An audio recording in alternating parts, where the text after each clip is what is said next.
long time ago, in a faraway kingdom, there lived a storyteller. He used his experience as a teller of fairy tales, combined with his love of new technology, to tell a classic story of the triumph of good over evil, with memorable characters, told with stunning art and animation.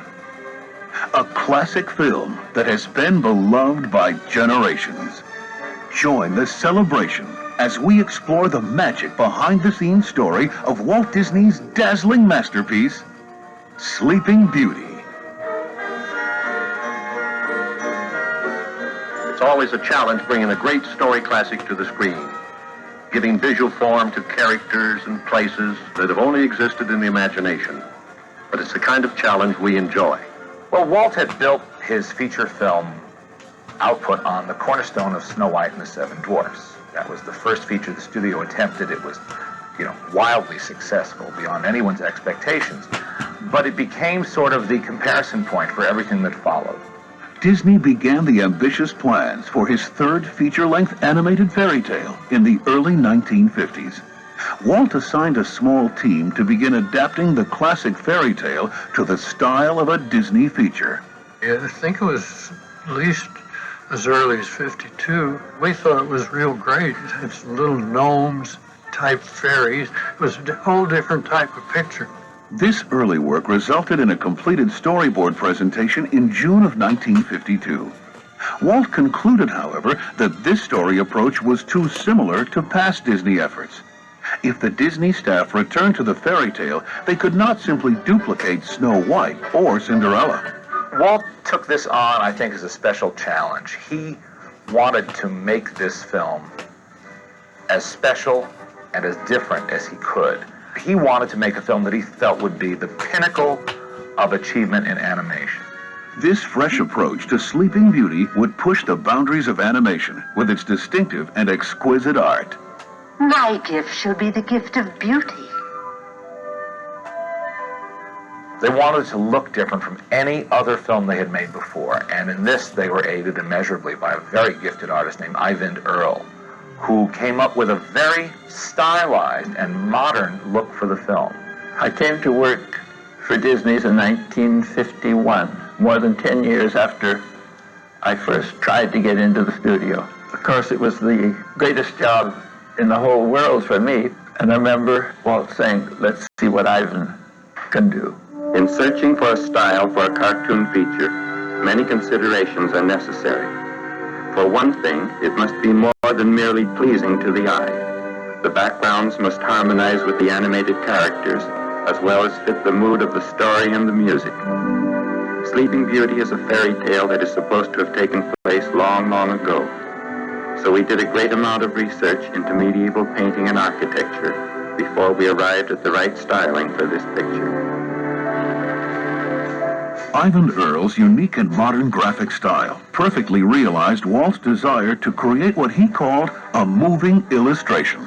I've always been influenced by pre-Renaissance, medieval, Gothic, and here's a movie based on that period of time.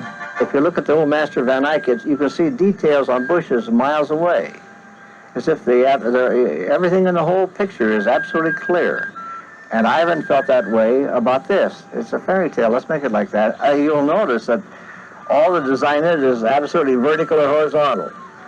Everything in it is based on these two juxtapositions, these two planes, including the characters.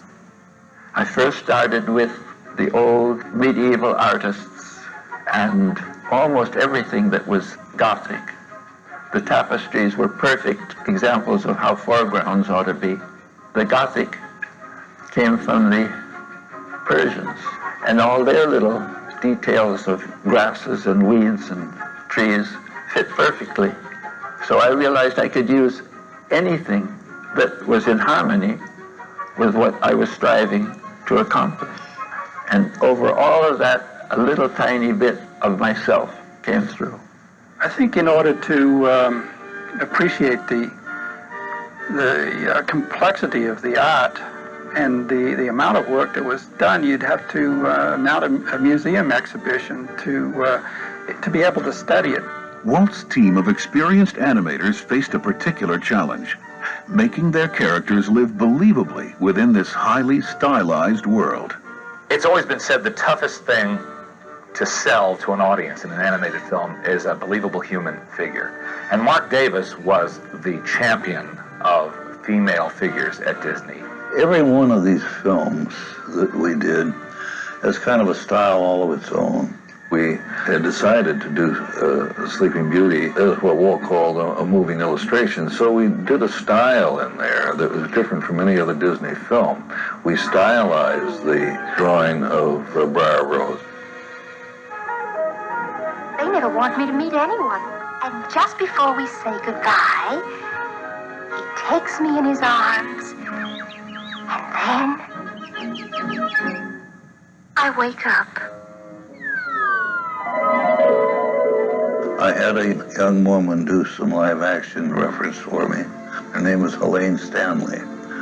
She did the dances and this sort of thing, which you could do on your own, but that's doing it the hard way.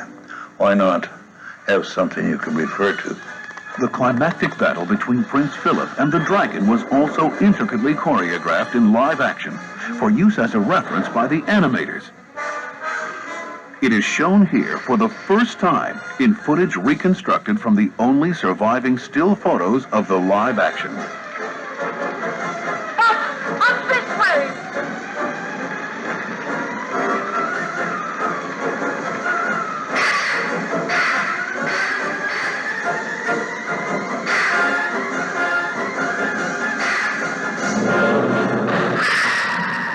Mark Davis commanded the forces of both good and evil in Sleeping Beauty.